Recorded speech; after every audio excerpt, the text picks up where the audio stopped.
fértil para que esta semente possa se plantar e quem sabe hoje ou mais tarde ela possa dar fruto na estação certa. Amados, a Bíblia que em Gênesis é um diálogo entre Deus, Adão, Eva e a serpente.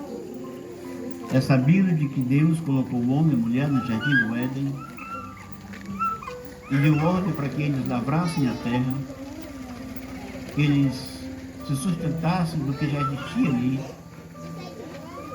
Porém, houve uma desobediência. E essa desobediência teve um preço alto, muito caro. O homem, ele não foi feito para morrer. O homem e a mulher não foi feito para morrer. Eles foram feitos por Deus para viver eternamente. Eternamente. E por isso ele disse que seriam igual a ele. Seria igual a ele. Mas, ao introduzir a serpente no Éden, a serpente então induziu ao pecado. E a mulher então, comendo daquele fruto proibido, aquele qual o Senhor disse que não era permitido que eles comessem, porque se eles comessem, eles morreriam. Deus então estava falando de uma morte espiritual. No dia que vocês comerem, vocês vão morrer espiritual e vai sair daqui. O jardim é feito para o homem espiritual com comunhão íntima com Deus. Pois a Bíblia diz que Deus ele falava com o homem frente a frente, face a face. Todos os dias, na virada do dia, ele ia ao jardim, chamava Adão. O homem dizia, estou aqui. Dizia, ali conversavam os dois. Mas chegou o dia que o Senhor chega no jardim e chama Adão, onde tu estás? E ele disse, Senhor, eu ouvi tua voz e eu me escondi. E tu te escondeu por quê, Adão? Por acaso tu comeu do fruto que eu te proibi? O homem, o ser humano é sempre assim, sempre se esconde de Deus, para que não possa ouvi-los a voz do Senhor.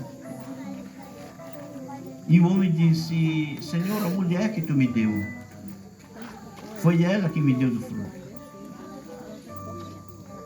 Aqui o homem colocou a culpa, a responsabilidade em Deus.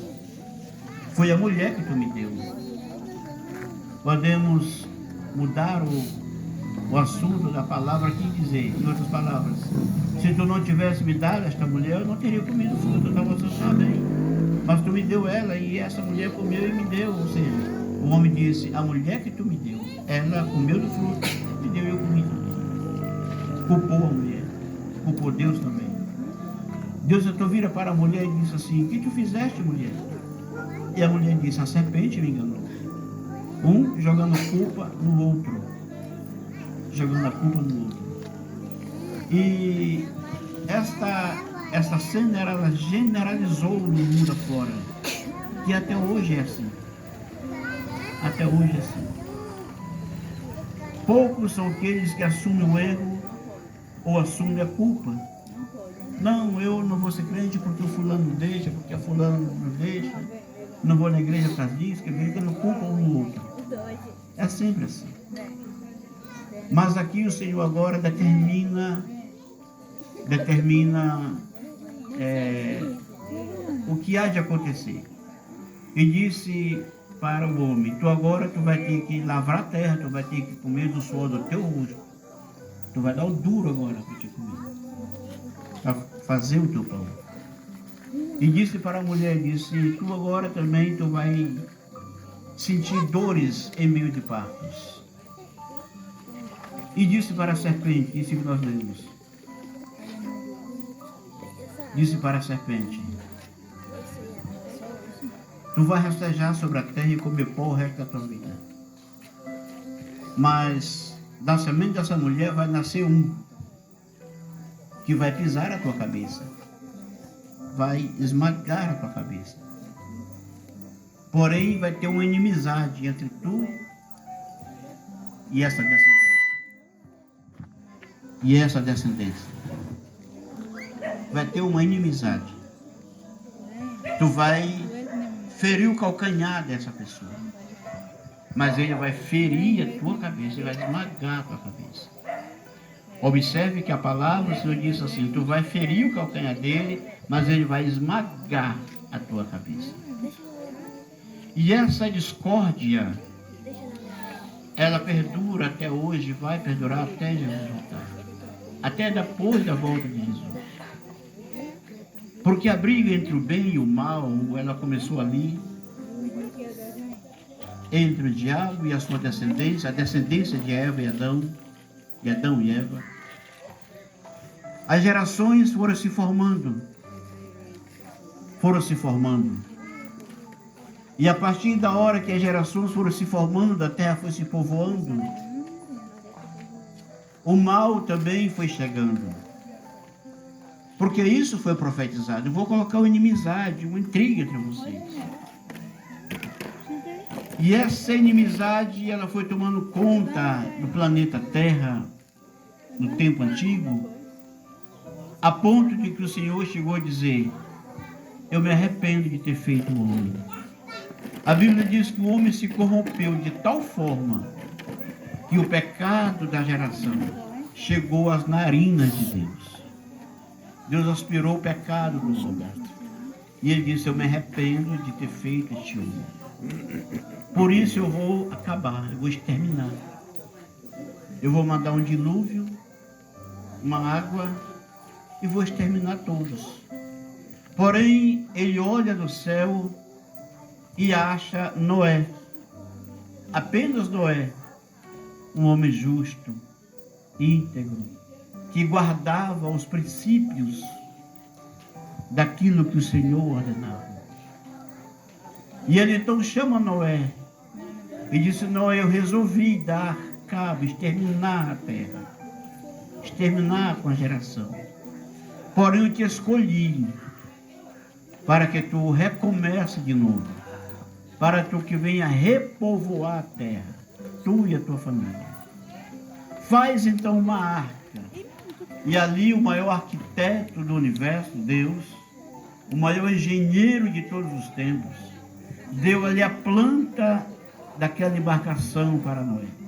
E Noé foi trabalhando. Foram 400 anos Noé trabalhando naquela água. Trabalhando e pregando para o povo. E dizendo, olha, o Senhor vai mandar água de dilúvio. Me ajude, vamos fugir, vamos escapar. Mas aquilo parecia loucura. Porque a Bíblia diz que até aquele momento Deus não tinha mandado chuva sobre a terra. O povo não sabia o que era chuva. A Bíblia diz que a terra era regada com orvalho que caía durante a noite. Então o povo não sabia, aquela geração não sabia o que era chuva, o que era isso. E eles então começaram a mangar de Noé, a zombar de Noé, a criticar de Noé. E esse velho está ficando maluco. Esse velho está ficando louco. A água dilúvio, o que é isso? Ninguém sabia o que era. O que nós aprendemos? Deus trabalha, irmãos, Deus trabalha na nossa vida de uma maneira tão especial, de uma maneira tão certa, de maneira tal que nós nem entendemos de como Ele vai trabalhar. Ele usa coisas que nós não conhecemos ou não sabemos. Por isso ele diz que ele usa os fracos para confundir os fortes, e usa os loucos para confundir os sábios. Chamou o fraco Noé, o louco Noé, para fazer uma embarcação. E após a embarcação feita, veio então a ordem de Deus que ele entrasse na arca, ele, a família. e todos os animais que viessem a ele, um casal de cada animal, tanto que rastejasse, que andasse ou que voasse. Era para vir a Noé. O que nos chama a atenção é que desde o mundo antigo, a diferença entre o animal irracional para o animal racional que somos nós. Às vezes falamos, nós somos animal racional. E muitas das vezes nós não acreditamos e não damos atenção à voz de Deus. Quanto àqueles animais que chamavam-se irracional,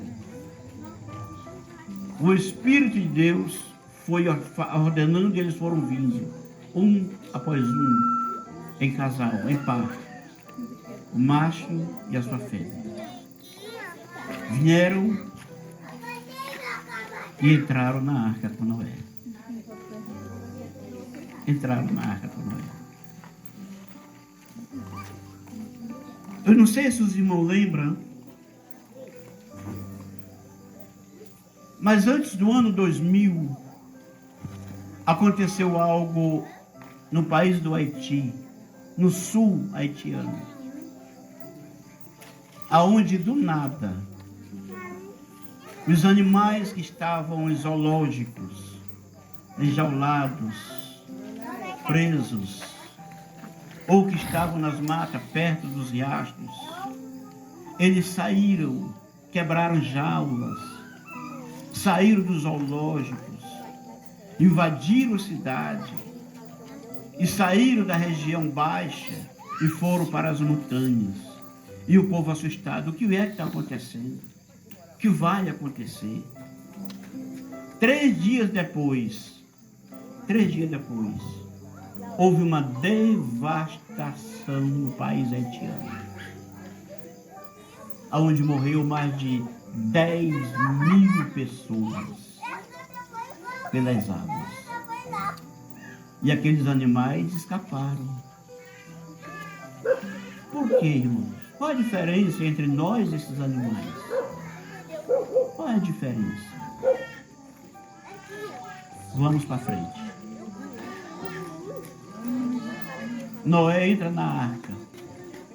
E após ele entrar na arca com os animais, a Bíblia diz que veio o anjo do Senhor por fora, fechou a arca por fora, selou a arca. E o povo passava próximo da arca e batia: Noé, como é que está aí com a tua bicharada? Cadê, Noé, a tal da chuva? Mas um dia, um certo dia, amanheceu diferente. O sol, como de costume, não apareceu, não brilhou.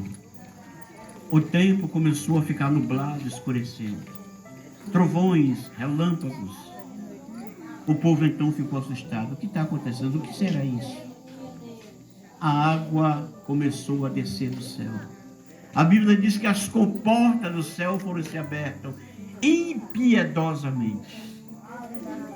E as águas caíram de tal forma que foram subindo, após encher os vales, subiu pelas montanhas e cobriu toda a terra. O povo passava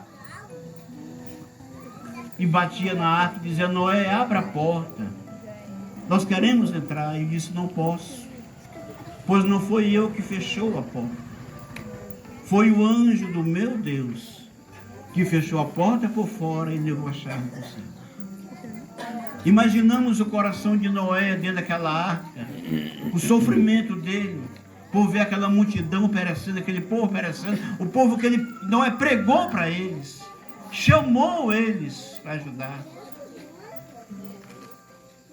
E eles passaram agonizantes: Noé, abra a porta, nós vamos morrer afogados. E Noé disse: eu não posso, porque não foi eu que fechou a arca. Muito bem. Após esse incidente, Noé repousa no monte chamado Ararat, no país da Armênia, está lá localizado. Abre a arca, sai e começa a repovoar a terra com seus filhos, filhas, a esposa dos filhos, Enfim. Chega um dia que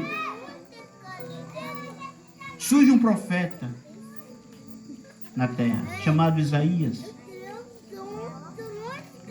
E esse profeta, conhecido também como profeta messiânico, porque foi o profeta que mais profetizou a respeito de Jesus. Dos seus 66 capítulos, todos eles têm uma referência ao nascimento de Cristo Jesus, como Messias prometido. E lá no capítulo 7, no versículo 14, ele diz: eis que uma virgem conceberá e dará à luz um filho, e ele será grande, e se chamará Emanuel, que quer dizer Deus conosco.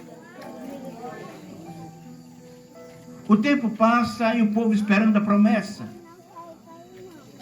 400 anos depois dessa profecia, a Bíblia diz que o anjo Gabriel foi até a cidade de Nazaré, em Belém da Judeia, e ali esteve com uma jovem chamada Maria e disse: tu és agraciada.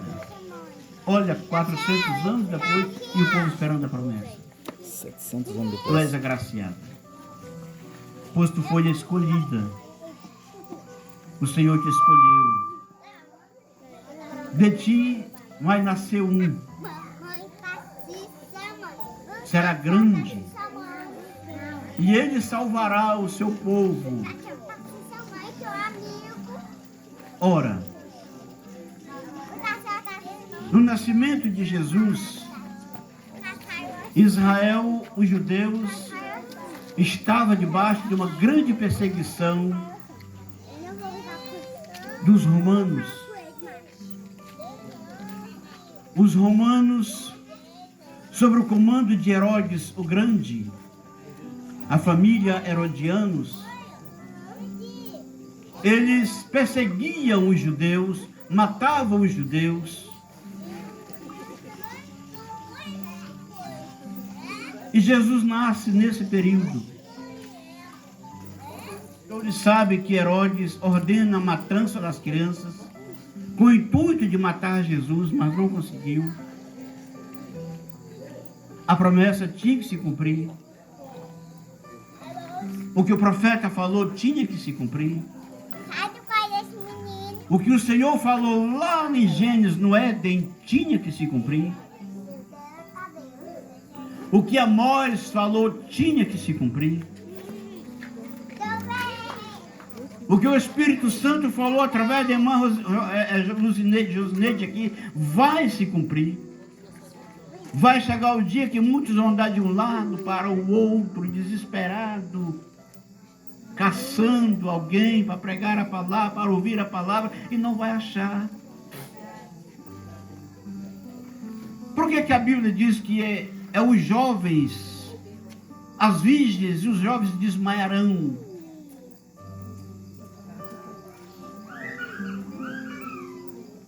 É tão sábio, a Bíblia é tão sábia.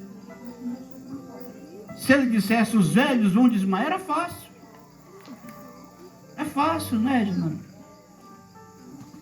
Nós trabalhamos muitos anos na medicina e na enfermagem, mas eu acho que nós nunca atendemos assim, um jovem está desmaiado, a não ser embriagado ou coisa assim. Mas daqui a lá chegava alguém de idade, que é isso? Não, desmaiou, deu um pano, uma coisa assim. A Bíblia diz, os jovens virgens vão desmaiar. De fome, de sede.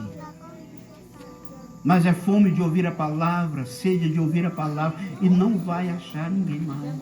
Porque a igreja não vai mais estar aqui. Esta palavra, ela vai desaparecer. Vai desaparecer o sabor desta palavra. Porque enquanto estivermos, a igreja estiver aqui, é o Espírito Santo que dá o sabor desta palavra, a interpretação desta palavra, o entendimento desta palavra. A partir da hora que a igreja for arrebatada, este livro vai ficar sem nenhum sentido mais. Ninguém mais vai entender ele. Agora, a Bíblia diz que Jesus nasce num período tão difícil, tão crítico, em que os judeus eram perseguidos pelos romanos. Mas os romanos e os judeus esperavam um libertador, esperavam um herói, Não é. alguém que ia nascer de uma linhagem real, um guerreiro para libertar Israel das garras de Roma. Agora nasce um menino pobre, de uma família pobre. Foi colocado ali numa manjedoura, uma espécie de coxo que coloca sal para as ovelhas comer. É esse que vai nos livrar de Roma? É esse que vai ser o guerreiro? Os judeus não acreditaram mais uma vez. Os judeus não acreditaram que ele seria o libertador. E agora, Jesus cresce. Com 30 anos inicia o seu ministério, após o batismo nas águas, inicia o ministério. E um certo dia ele passando, João Batista, o profeta, disse: eis aí o Cordeiro de Deus que tira o pecado do mundo. Ele não veio como guerreiro, ele veio como cordeiro.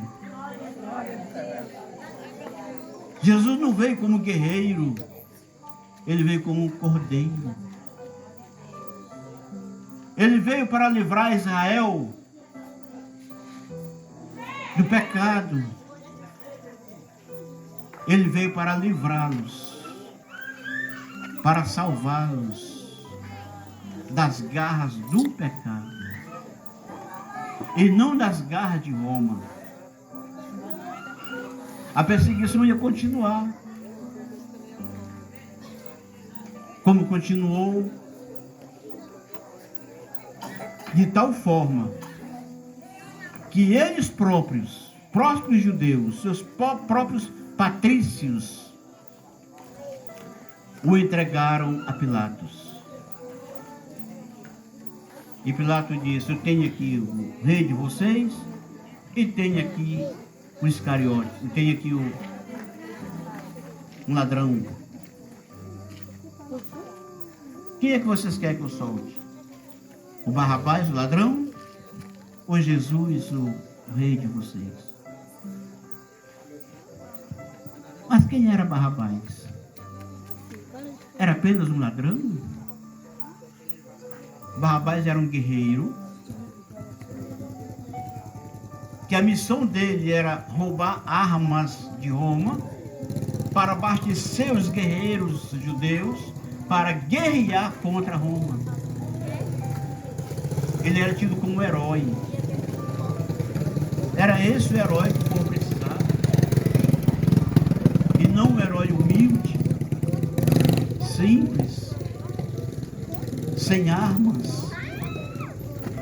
Não tinha um cavalo bom, alazão, igual os outros tinham. Não. Ele entrou em Jerusalém montado em um jumento impraticável ainda. Nem dele não era. Como pode um homem desse ser profetizado a respeito dele, que ele viria para livrar Israel? Como pode? É porque tudo girava em torno do espiritual.